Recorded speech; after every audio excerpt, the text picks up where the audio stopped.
Bonsoir et bienvenue à tous. Voici les titres de l'actualité de ce jeudi. Des hommages du monde entier ont salué toute la journée la disparition de Luciano Pavarotti, le plus populaire des chanteurs d'opéra, avait 71 ans. Il est mort d'un cancer chez lui dans sa maison de Modène en Italie. Nicolas Sarkozy, confronté à ses premières difficultés économiques, est en visite en Alsace. Face à une croissance plus faible que prévu, il annonce un approfondissement des réformes. Cet après-midi, la Banque centrale européenne a renoncé à augmenter ses taux d'intérêt. La fin annoncée du collège unique, elle a été confirmée par le ministre de l'Éducation Xavier Darcos. Institué il y a 32 ans, il visait à assurer le même enseignement à tous les élèves de la 3e à la 6e. 15,5 millions de Marocains et Marocaines sont appelés aux urnes demain. Ces élections législatives pourraient marquer une percée des islamistes modérés, mais le roi Mohamed VI restera le maître du jeu. C'est une première scientifique. La Grande-Bretagne a donné son feu vert à la création d'embryons hybrides, mi-humains, mi-animaux. Il s'agit de favoriser la recherche médicale. Le Vatican dénonce, je cite, un acte monstrueux. Enfin, derniers instants de calme avant la grande mêlée du rugby. Les Bleus ont foulé la pelouse du Stade de France. Nous assisterons en direct tout à l'heure, à la fin de ce journal, à l'illumination de la Tour Eiffel aux couleurs du mondial. On disait de lui qu'il avait le plus beau timbre de voix au monde, en tout cas le plus reconnaissable. Luciano Pavarotti, fils de boulanger devenu ténor de légende, s'est donc éteint ce matin. Avec son physique de colosse et son tempérament fougueux, il restera celui qui a popularisé l'opéra au sein du grand public. Michel Monpontet. Un homme, une voix. Une voix comme un soleil qui se lève sur le monde. Le plus grand, le roi du contrut, le ténorissimo, autant de surnoms à la hauteur de ses excès et de son destin. Et puis, pour une fois à la télé, il vaut mieux pour comprendre fermer les yeux et écouter.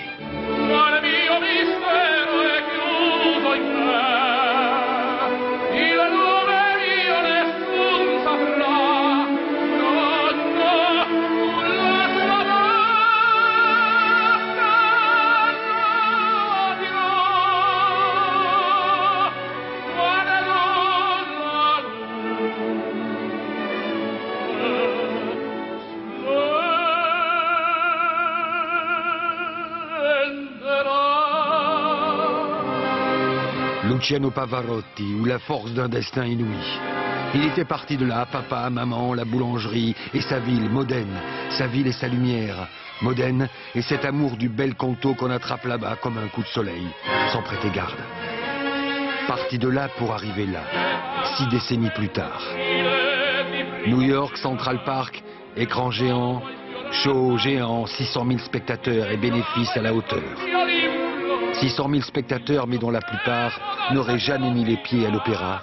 C'est là sa victoire. 1961, avant, bien avant. En un soir, le monde du bel canto trouve son maître pour les 40 ans qui viennent.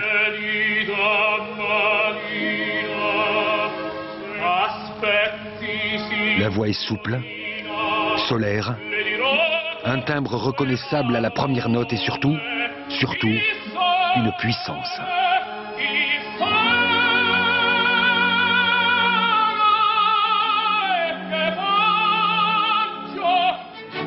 La légende est en marche. Seulement 50 rôles au répertoire, peut-être, mais 50 interprétations historiques. Alors, du Met à la Scala, sans cesse sur les planches, et sa stature de géant qui s'impose partout. 1980, il est au sommet de son art.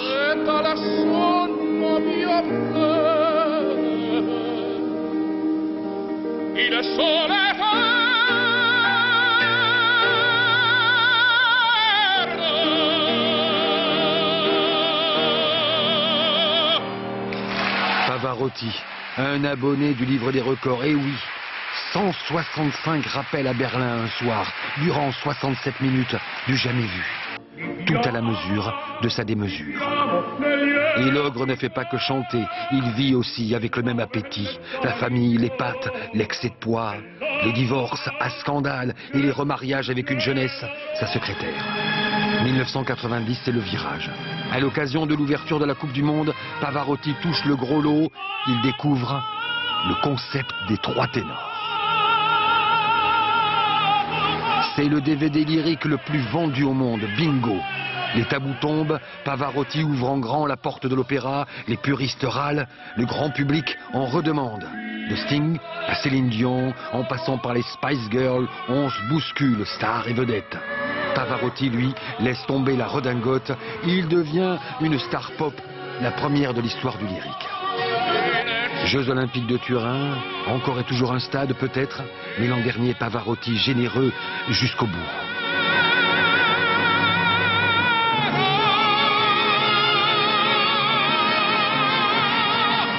Ce soir-là, devant sa voix fatiguée, l'orchestre avait été obligé de baisser toute l'œuvre d'un ton, comme pour lui faire un ultime marchepied vers la gloire éternelle de l'art lyrique.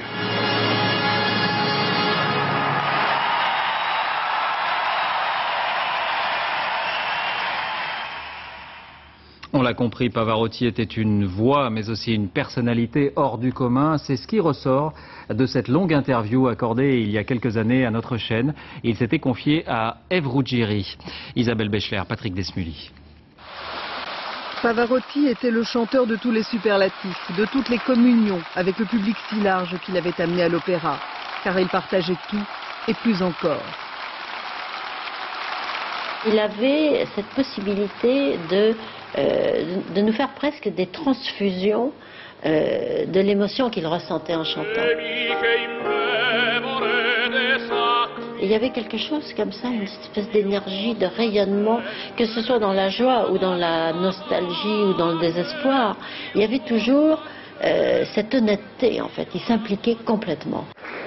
Un talent majuscule servi par une volonté sans faille et une concentration à toute épreuve. Pavarotti était conscient des énergies qu'il devait mobiliser pour être le meilleur. Quando tu sei da solo coi tuoi pensieri devi avere un computer qui che ti dice esattamente quello che vuoi fare e tu devi farlo. Per cui il tuo cervello deve essere sempre avanti, deve sempre chiamarti avanti. Mamma mia, si salterà, l'ora è bella per l'altare che in amor non mancherà. Gialla l'universo mare, mamma mia, si salterà, l'ora è bella per l'altare che in amor non mancherà. Le cose importanti della vita sono prima la vita e poi tutte le altre.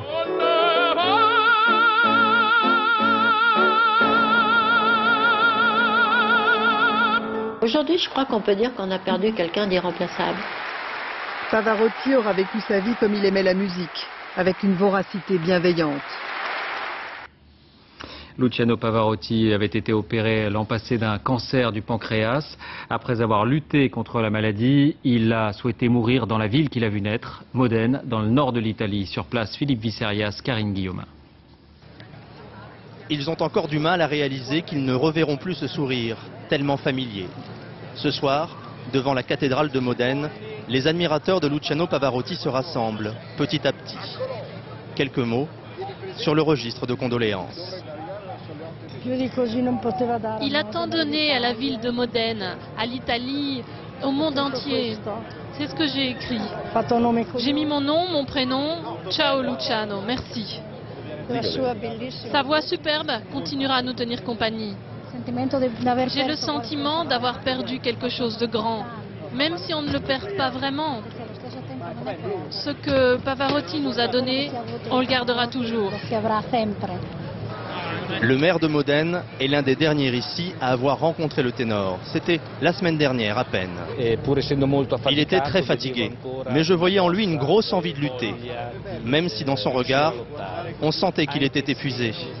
Et on comprenait que la maladie avait laissé une empreinte très profonde. Devant sa maison des environs de Modène, c'est désormais le silence. Luciano Pavarotti avait tenu à vivre chez lui, jusqu'au bout. Dans la cathédrale, on attend maintenant l'arrivée du corps.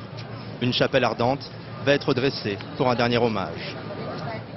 Les obsèques de Luciano Pavarotti se dérouleront ici même, samedi après-midi, à la cathédrale de Modène. On attend une foule immense venue de toute l'Italie. Bonsoir Roberto Alagna, vous êtes une autre grande figure du chant lyrique. Merci d'être en direct avec nous de Marseille. À quand remonte votre dernière conversation avec Pavarotti ? Il y a à peu près 15 jours, 3 semaines, je lui ai téléphoné et je lui ai dit « Maestro, tu sais, je t'aime bien, un peu comme Marius avec César ». Et il m'avait répondu « Moi aussi, je t'aime beaucoup ». Voilà, et on avait parlé un petit peu, il m'avait donné encore quelques conseils, malgré le fait que je l'avais appelé comme ça à l'improviste, il était d'une lucidité incroyable. C'était un modèle pour vous? C'est plus qu'un modèle. Je dis toujours qu'être ténor, c'est entrer dans une religion. Et lui, c'était un peu notre messie, à nous autres ténors. C'est lui qui nous a ouvert la route et il nous a montré le chemin. Si vous deviez le définir? C'est quelqu'un d'extraordinaire parce qu'il avait le sens de la communication, du charisme. Il avait aussi toujours un côté humoristique et c'était quelqu'un qui avait toujours le souci du détail. Il ne laissait rien au hasard et c'était quelqu'un qui vous apprenait et qui vous apprenait aussi à vivre, pas seulement à chanter, mais aussi à vivre, à être ténor. On disait aussi de lui qu'il avait un sacré caractère. Oui, mais c'est normal parce qu'il avait une grosse responsabilité. Vous savez, la voix, c'est quelque chose de très difficile à fabriquer. Quand on dit dans la technique, vous savez, mettez un peu de reverb, faites ci, faites ça avec les techniciens, les ingénieurs du son. Un chanteur d'opéra, lui, il doit créer tout ça lui-même. Est-ce que vous pensez être son remplaçant? On ne peut pas être le remplaçant de Luciano Pavarotti, personne ne peut le remplacer. Par contre, il y a un héritage, on se passe le flambeau les uns les autres. Et je crois que Pavarotti m'a déjà beaucoup fait, il m'a donné beaucoup d'honneur lorsqu'il a fait appel à moi dans divers reportages ou portraits, où il voulait à chaque fois que ce soit moi qui participe à ces reportages pour parler de lui.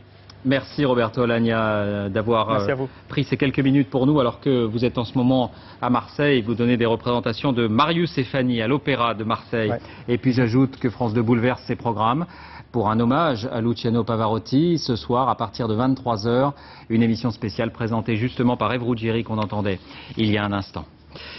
Des nouvelles rassurantes de Charlotte Gainsbourg. L'actrice a été opérée d'urgence la nuit dernière suite à une hémorragie cérébrale consécutive à un accident de ski nautique il y a quelques semaines. Son époux Yvan Attal indique qu'elle pourra quitter la clinique sans doute dès demain. Économie, la décision était espérée par la plupart des investisseurs. La Banque centrale européenne renonce à augmenter ses taux d'intérêt, le loyer de l'argent. Il faut dire que la croissance est plus faible que prévu dans la zone euro et notamment en France, on l'évoquait hier. C'est une déconvenue pour Nicolas Sarkozy. En déplacement en Alsace, il a reconnu pour la première fois ses difficultés. Sur place, Michael Darmon, Francis Forget. Nicolas Sarkozy hausse le ton. À peine arrivé à l'université de Mulhouse, il répond à la question qui l'exaspère, celle du rythme de ses réformes et de la rupture. Ça fait à peine 4 mois que je suis président de la République. Et moins de 3 mois que j'ai de majorité. Et dans les 3 mois, il y a le mois de juillet et le mois d'août. Coup d'envoi de 48 heures en Alsace, lui qui d'ordinaire n'aime pas dormir en province. Je veux gouverner pour tous les Français, pour tous les territoires. Je ne veux pas être enfermé ni à Paris ni dans le palais de l'Élysée. Ne pas rester à l'Élysée. Ces jours-ci, Nicolas Sarkozy a des fourmis dans les jambes. Il veut à nouveau se sentir libre de pouvoir continuer à faire de la politique. C'est pourquoi il retourne à Colmar, comme pendant la campagne présidentielle, au milieu des ouvriers. Au rythme effréné à laquelle vous travaillez, vous croyez que vous allez réussir à tenir votre mandat comme ça? Si je ne mets pas cette énergie, est-ce que ça va bouger? À la recherche du point de croissance perdu, Nicolas Sarkozy défend sa méthode, avec toutefois une précaution oratoire nouvelle. Je sais parfaitement que vous savez qu'il y a des difficultés, vous savez qu'on ne peut pas réussir tout, mais j'ai compris aussi que vous attendiez que j'essaye. Il faut aller à fond, à marteler Nicolas Sarkozy. Hier, au cours d'une réunion à l'Élysée, c'est sa réponse à ceux qui lui conseillent plus de prudence en ces temps plus difficiles, même si aujourd'hui, il a reconnu l'existence de difficultés économiques, et ce pour la première fois. Et à noter qu'un policier du GIPN s'est tué en marge de cette visite. Il s'agit d'un tireur d'élite qui est tombé d'un toit d'une usine à Colmar. Une vaste opération d'évacuation à Aubervilliers. La police a délogé ce matin une centaine de personnes installées dans des tentes. Surprise, ces familles ont vu arriver à leur côté Ramayad, secrétaire d'État aux droits de l'homme, qui s'est déclaré choqué par la politique de la municipalité communiste. Arnaud Boutet, Marie Cazot. Depuis 2 mois, 115 personnes logées dans ces tentes alignées le long d'une école. 7h30 ce matin, le réveil se fait brutal. La police tente d'évacuer ces Ivoiriens Ils sont pour la plupart en situation régulière. La bousculade va durer plus d'1 heure. Les tentes disparaissent, mais pas les familles. 11 heures, nouvelle visite surprise. L'affaire prend cette fois une tournure politique. La secrétaire d'État aux droits de l'homme vient critiquer la décision d'expulsion demandée par la mairie. J'apprends à la radio qu'à Aubervilliers, ils ont expulsé des gens. Donc j'ai improvisé cette visite. Voilà. Je suis venue à Aubervilliers, qui est une ville quand même communiste. Donc ce que je dis, moi, c'est que sur ce domaine-là, il faut mieux ne pas donner de leçons et qu'on se mette tous ensemble pour travailler à une solution. Donc c'est ce que je suis venue chercher. Mais l'expulsion est une décision de justice. François Fillon n'apprécie pas l'improvisation de Ramayad. Il lui demande ce soir des explications. À la mairie d'Aubervilliers, on critique aussi cette démarche. C'est une démarche inutile, c'est une démarche provocatrice, alors qu'elle avait l'occasion de dire au préfet, écoutez, faites une table ronde pour examiner la situation, les dossiers de ces personnes du point de vue de leur logement. La mairie déclare que faute de place, elle ne peut reloger les squatteurs. Elle renvoie à l'État cette responsabilité. Ce soir, les familles dorment dehors et se retrouvent, malgré elles, à l'origine d'une cacophonie gouvernementale. Une réunion des hautes autorités de la police et de la justice pour faire face à la résurgence des affrontements entre bandes. Le phénomène n'est pas nouveau, mais selon un rapport des renseignements généraux, il serait en augmentation de 29% au cours des 5 premiers mois de l'année. Et les bagarres, on en a parlé, ont fait irruption en plein Paris. Pas d'annonce particulière à l'issue de cette réunion. La ministre de l'Intérieur, Michèle Alliot-Marie, indique qu'une cellule de coordination entre les préfets de la région Île-de-France sera mise en place. Alerte au feu cet après-midi dans la Drôme. Un incendie très virulent a mobilisé près de 200 pompiers, près de Donzère, provoquant des embouteillages monstres. L'autoroute A7 a été coupée dans les deux sens. Sur place, Virginie Fichet, Jean-Claude Martin. Toute l'après-midi, ils ont lutté contre les flammes et surtout le vent. Des rafales à 90 km/h qui ont accéléré la propagation de l'incendie. C'est dans cette usine, au bord de l'autoroute A7, que le feu a pris en fin de matinée. Poussé par le vent, il a traversé l'autoroute et la voie de TGV. Rapidement, il a parcouru une centaine d'hectares. Dans tous les sens. Et c'était toute la difficulté de l'exercice. C'était très en longueur dans cette vallée avec ces vents extrêmement violents. Et puis les foyers étaient innombrables. 200 pompiers et 80 gendarmes ont été mobilisés. 5 Canadair, 2 avions Milan ralentisseurs de feu et des hélicoptères bombardiers d'eau ont été nécessaires pour venir à bout le plus vite possible des flammes. Menacées, 7 habitations d'un hameau voisin ont dû être évacuées. Ce n'est que vers 18h30 que l'incendie a enfin été fixé.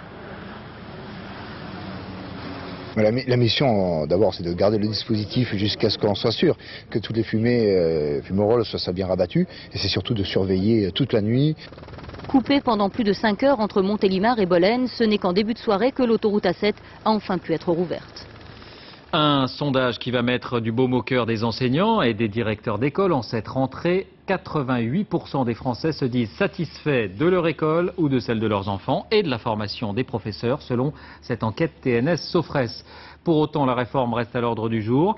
Le ministre de l'Éducation, Xavier Darcos, je vous le disais, a confirmé ce matin la suppression prochaine du collège unique. Il estime qu'il n'est plus adapté. Il s'agit d'un des piliers de notre système éducatif depuis 1975. Explication Florence Bouquilla, Philippe Mugerin. Voilà, il y aura les numéros. Pour ces élèves, quel que soit leur niveau, le même enseignement de la 6e à la 3e. C'est le collège unique, instauré en 1975 sous Giscard d'Estaing. L'orientation professionnelle dès la 5e est bannie. Le but, c'est l'égalité des chances pour tous les élèves. 30 ans plus tard, on sait que le collège n'a pas empêché les inégalités. Un élément positif toutefois, la scolarisation jusqu'à 16 ans.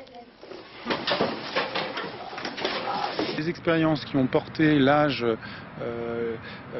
de scolarisation jusqu'à 16 ans ont eu des effets en moyenne bénéfiques. Elles ont créé des difficultés qu'on a du mal à résoudre, mais ont eu en moyenne, du point de vue de l'insertion des jeunes, des effets bénéfiques. Avec la suppression du collège unique ressurgit une crainte que certains élèves soient orientés avant la 3e.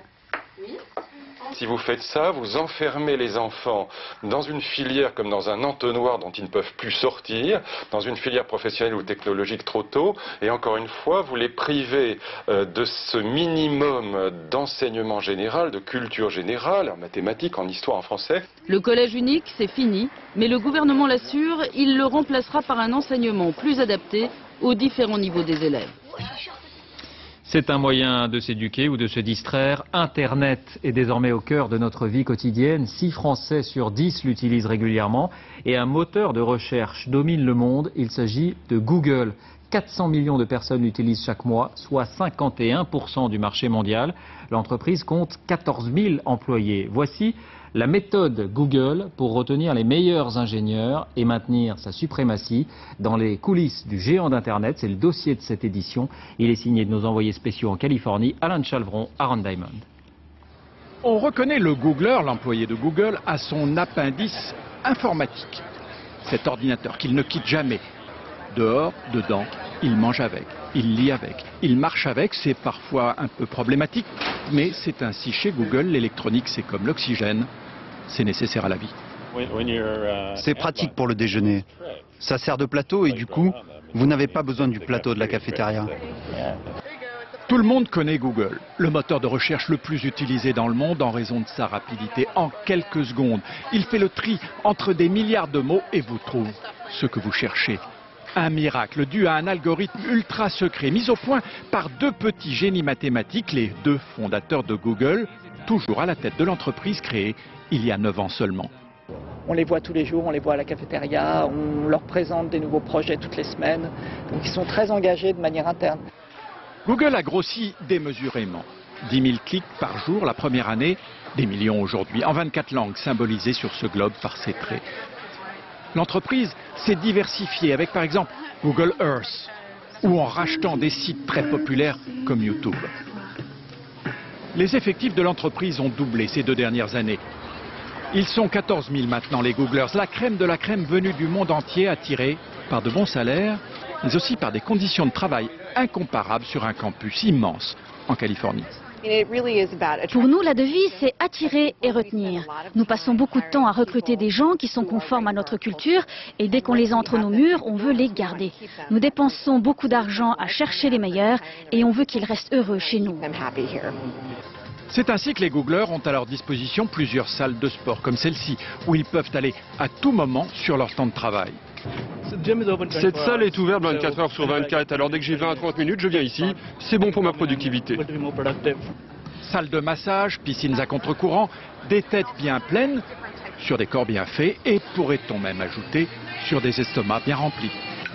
Multiples restaurants, nourriture gratuite, cuisine du monde.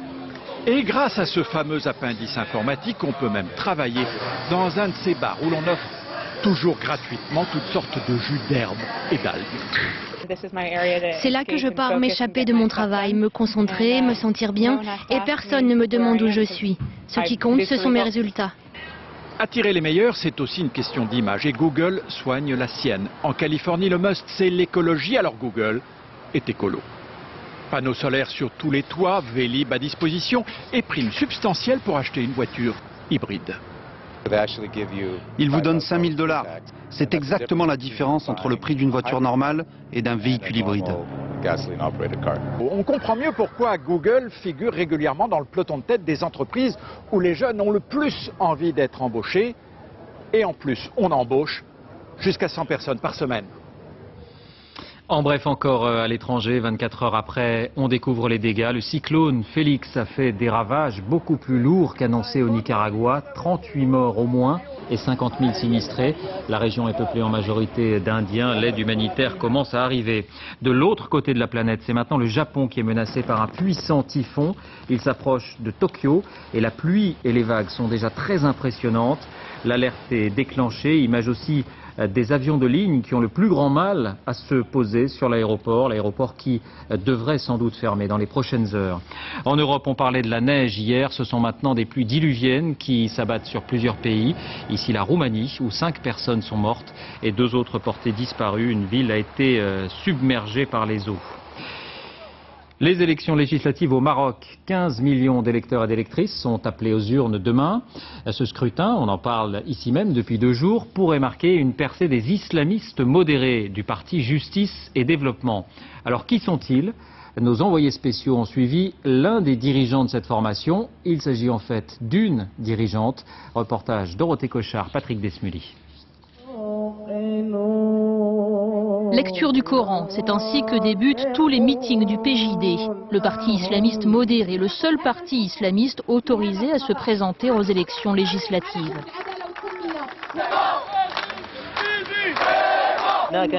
Nous, on suit les religieux. Et les religieux nous ont dit que c'était le moins mauvais des partis. Bassima Akraoui est tête de liste nationale du parti. Elle sillonne le Maroc jour et nuit de petits meetings en grands rendez-vous. Devant les journalistes étrangers, elle se veut rassurante. Son parti a beau se réclamer de l'islam, il ne prône pas la charia, la loi islamique, et pas question de remettre en cause les avancées économiques du Maroc. Le PJD, s'il arrive au pouvoir, continuera les chantiers lancés par les gouvernements précédents et dans tous les secteurs, que ce soit l'aménagement du territoire, le tourisme ou tout autre. Devant les militants tout acquis, elle est plus radicale. Le PJD, dit-elle, apportera de l'éthique en politique, du travail aux chômeurs et de l'éducation aux femmes. Et pour celui qui ne serait pas d'accord, qu'il quitte le Maroc, et s'il ne peut pas, qu'il boive la mer tout entière, et s'il ne peut pas, qu'il se tape la tête contre les murs.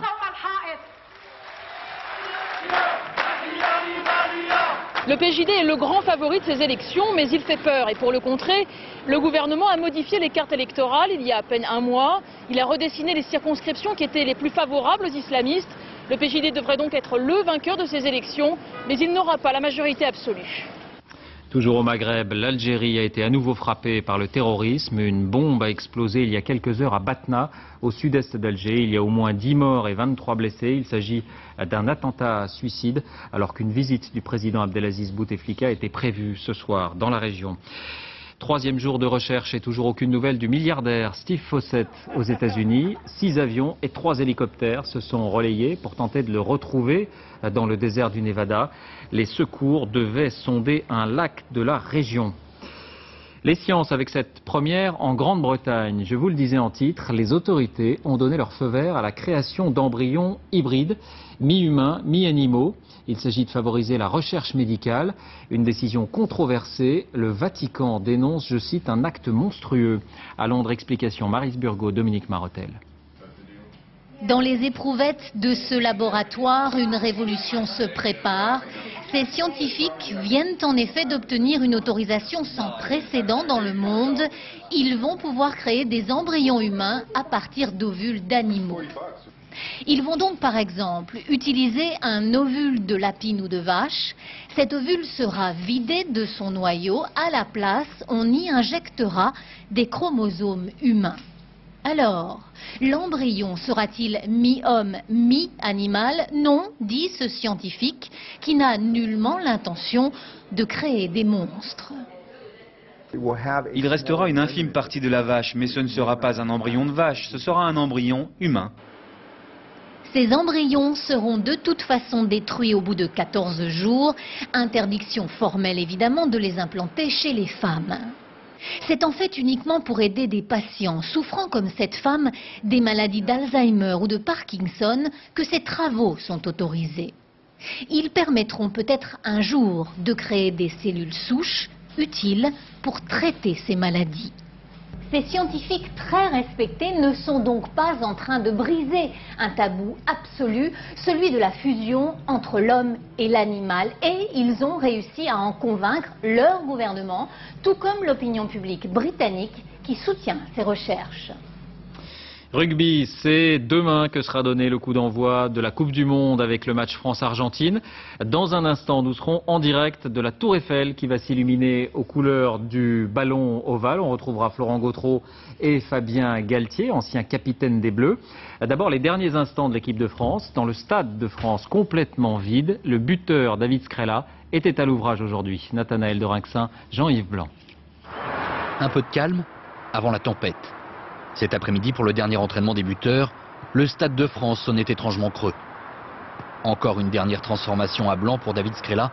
Demain soir, les points compteront et ils seront 80 000 dans les tribunes à suivre le ballon des yeux.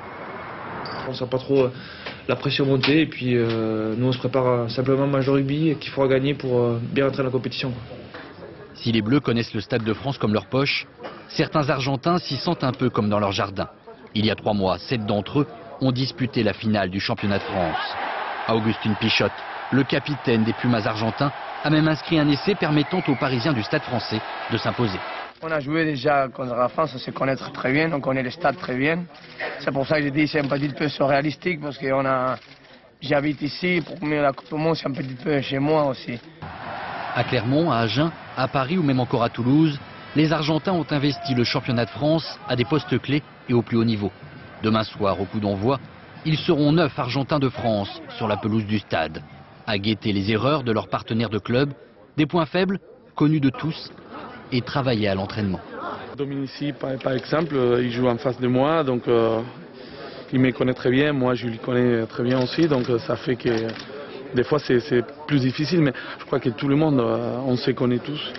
Les Français se méfient, d'autant que les Argentins présentent un bilan plutôt flatteur face à l'équipe de Bernard Laporte. Ils ont remporté 4 des 5 dernières rencontres, et encore l'an passé, ils ne se sont inclinés que d'un tout petit point au Stade de France. Et à 24 heures du coup d'envoi, une image symbolique et sympathique, celle de Zinedine Zidane qui a rencontré plusieurs joueurs de l'équipe des All Blacks à Marseille. Et vous le voyez, le jeune retraité s'est initié au drop. Pas évident d'ailleurs quand on vient du football de passer le ballon entre les poteaux. Une Coupe du Monde, c'est toujours de grands moments. La France ne l'a jamais emportée. À la veille de la 6e édition, voici les souvenirs marquants de 3 joueurs. Christophe Duchiron, Dominique Bonnet. Pour ce qui est de la Coupe du Monde de rugby, il y a 2 catégories de joueurs. Les vainqueurs qui l'ont touché un jour de joie et les autres qui la regardent parce qu'ils ont perdu. C'est le cas des Bleus et d'Abdelatif Benazi, sans trophée mondial, mais pas sans souvenir. 24 juin 1995 à Durban et sous une pluie battante, le 15 de France est en demi-finale face à l'Afrique du Sud.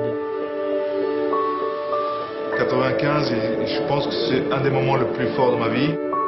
En fin de rencontre, avec son numéro 6, Benazi a l'essai de la victoire au bout du bras. Le ballon rebondit, me tombe dans les mains en étant lancé.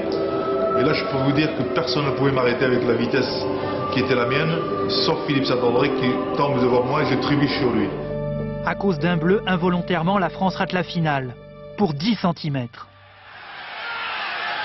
Le 13 juin 1987 à Sydney, Philippe Sella marque un superbe essai en demi-finale contre l'Australie. Il sera aussi du sublime mouvement qui, dans les dernières minutes du match, envoie la France en finale. Rodriguez maintenant, la balle pour Blanco. Blanco pour le tirer. La France en finale. La France en finale. Après la rencontre, les Bleus n'en finiront pas de prolonger l'émotion de la victoire. L'équipe de France en finale de la Coupe du Monde. On est allé au centre du terrain avec toute l'équipe, l'encadrement. Tout le public était parti. Il n'y avait plus de supporters, plus personne. C'était calme, la nuit tombait. Et là, nous avons chanté beaucoup de chansons, des chansons basques. 31 octobre 1999 à Londres, demi-finale France-Nouvelle-Zélande.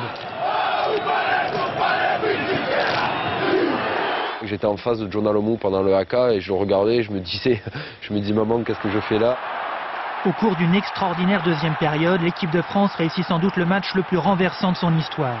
Entre autres exploits, Bernat Salle marque un essai de 80 mètres au pas de course. Et c'est lui peut-être, avec ses 77 kilos et sa vitesse, qui impressionne les All Blacks et John Alomou. Victoire 43-31, un jour à marquer d'une pierre bleue. Voilà, retour au présent avec en direct de la Tour Eiffel Florent Gautreau, avec au côté Fabien Galtier, ex-capitaine des Bleus et bien sûr entraîneur du Stade français. Florent, la cérémonie d'illumination de la Tour Eiffel va commencer. Oui, c'est une cérémonie, David, en 2 parties. On va vous expliquer tout ça. Mais c'est vrai que, en fait, c'est une cérémonie un peu particulière parce qu'on attend en fait que la nuit tombe pour que vous voyez quelque chose, pour que l'illumination de la Tour Eiffel soit effective. Cérémonie en 2 parties. Pourquoi? Parce que d'abord, en bas de la Tour Eiffel, une couleur verte va monter peu à peu. C'est une nouvelle illumination, spéciale Coupe du Monde, qui va symboliser un peu cette couleur, le terrain de rugby, la pelouse, bien évidemment. Et puis sur la partie haute, une couleur dorée. Ça, c'est la première partie. Et puis ensuite, à partir du moment où le maire de Paris, Bertrand Delanoë, va appuyer sur un bouton magique. Il est en compagnie du président de la Fédération internationale de rugby, Sid Millard, et le président de la Fédération française, Bernard Lapassé. Et bien quand Bertrand Delanoë va appuyer sur ce bouton, alors le ballon ovale géant que vous voyez derrière moi entre le premier et le deuxième étage de la Tour Eiffel va s'illuminer lui aussi, et un écran géant va apparaître sur lequel on pourra découvrir le sigle officiel de la Coupe du Monde de rugby. C'est effectivement le coup d'envoi des festivités de cette Coupe du Monde. Et c'est parti, Florent, je crois, ça y est, ils ont appuyé. appuyé, c'est parti pour l'élimination. Ils ont appuyé, alors normalement, ben voilà, c'est parti, la couleur verte, la couleur dorée, le ballon géant qui s'illumine également, un ballon qui fait 15 mètres, et l'écran géant sur lequel, c'est peut-être difficile à distinguer là, normalement est inscrit le sigle officiel de la Coupe du Monde. Et je vous disais, c'est parti pour 6 semaines. Et les Parisiens qui sont présents au Trocadéro ce soir, il y a beaucoup de flashs qui crépitent autour, eh bien les Parisiens les voient, ces nouvelles éliminations. Et c'est parti, effectivement, vous voyez que ce sigle officiel, David, car évidemment on est à l'ère du rugby business, est en anglais. C'est l'appellation officielle Rugby World Cup, aïe aïe aïe entre guillemets, mais peut-être que dans 6 semaines on prendra notre revanche avec l'équipe de France au Stade de France à quelques encablures d'ici, puisque vous savez que Paris, la région parisienne a la chance d'avoir 2 stades, le Parc des Princes à Paris et le Stade de France à Saint-Denis. Voilà, en direct du Trocadéro sous un ciel nuageux mais qui fait ressortir les couleurs. Fabien Galtier, comment sentez-vous d'abord cette Coupe du Monde? Comment la sentez-vous pour la France, pour les Bleus? Oui, bonsoir David. Comment je la sens? Eh bien, tout à l'heure, je parlais avec Sid Millard, le patron de l'IRB, l'International Rugby Board, c'est le président du rugby mondial, me disait qu'on avait vendu plus de tickets, plus de places qu'en Australie, qui avait été un grand succès en 2003. On avait dépassé les 2 millions de tickets vendus. On était pratiquement à 95%, 100% de remplissage. Et on sent vraiment une atmosphère très forte. Il me disait qu'il y aura 500, 600, 700 000 visiteurs, supporters qui vont venir, qui vont envahir notre pays pour assister à cette compétition. Donc c'est vrai que je crois que c'est la plus belle des Coupes du Monde qui existait. Chaque Coupe du Monde a été belle, mais je crois que celle-là, elle a un destin assez incroyable et on s'attend en dehors, bien sûr, à un grand spectacle, mais aussi sur le terrain parce que les équipes sont prêtes. Les Coupes du Monde ont lieu tous les 4 ans et ça fait 4 ans que toutes les équipes attendent, dont l'équipe de France qui a malheureusement déjà perdu 2 finales, perdu aussi 2 fois en demi-finale, jamais très loin, et c'est peut-être la bonne année 2007 pour l'équipe de France de rugby. Voilà Fabien, je précise que vous serez avec nous tout au long de cette Coupe du Monde et qu'on vous retrouvera régulièrement d'un point de vue sportif. Un peu maintenant, prenez des risques, quel est votre pronostic? Je vais vous dire, je vais prendre des risques, mais j'ai envie de dire, le grand favori, l'équipe qui a dominé ces 4 années, pré-Coupe du Monde, c'est les All Blacks. Les All Blacks sont en avance, ils ont déjà beaucoup de talent, mais ils ont aussi aujourd'hui une méthode de travail, une technologie, une organisation qui fait que ce sont les grands favoris de cette Coupe du Monde. Derrière, je placerai l'équipe de France qui est régulière depuis 4 ans, qui s'est bien préparée. Et sur les derniers matchs amicaux, elle a dégagé une forte impression d'organisation, de stabilité. Et psychologiquement, elle a l'air au top. Surtout que derrière, il y a tout un pays qui va pousser derrière elle. Ensuite, j'ai envie de parler de l'Afrique du Sud, de l'Afrique du Sud et l'Australie, qui sont toujours de terribles compétiteurs. Ils ont déjà été champions du monde, 2 fois l'Australie, 1 fois l'Afrique du Sud. Et en dernier, je parlerai de l'Angleterre, qui a quand même le titre de champion du monde à défendre. Donc, grosso modo, autour de 5-6 favoris, quoi. Voilà, eh bien, merci pour ce pronostic et puis on se retrouvera à la fin de la Coupe du Monde pour voir si ils se sont réalisés, ils se sont vérifiés. On se quitte donc sur cette belle image d'un ciel un peu plombé, un peu gris à Paris, mais qui met en relief cet éclairage de la Tour Eiffel, 24 heures tout juste avant le coup d'envoi de cette 6e Coupe du Monde de rugby. Merci Florent Gautreau, merci Fabien Galtier. Avant de refermer cette édition, je vous en rappelle le principal titre, des hommages venus du monde entier pour Luciano Pavarotti, le plus populaire des chanteurs d'opéra, s'est éteint à l'aube à Modène à l'âge de 71 ans. Il est mort d'un cancer chez lui en Italie.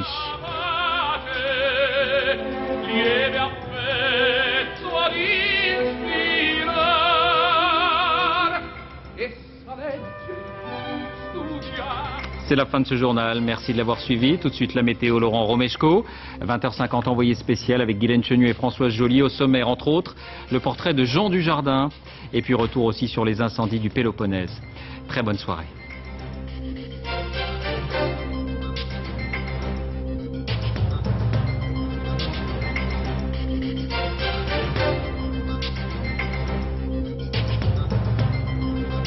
Votre soirée sur France 2. Job d'été, job d'enfer, enquête sur les saisonniers qui galèrent. Et coup de projecteur sur Jean Dujardin. Ça serait indécent de dire j'ai galéré. Un acteur tout-terrain qui n'a pas fini de vous surprendre. Puis France 2 bouleverse ses programmes et rend hommage avec Ève Ruggieri au plus grand ténor du monde, Luciano Pavarotti. La rentrée d'envoyé spécial, suivie d'un hommage à Luciano Pavarotti. Bonne soirée sur France 2.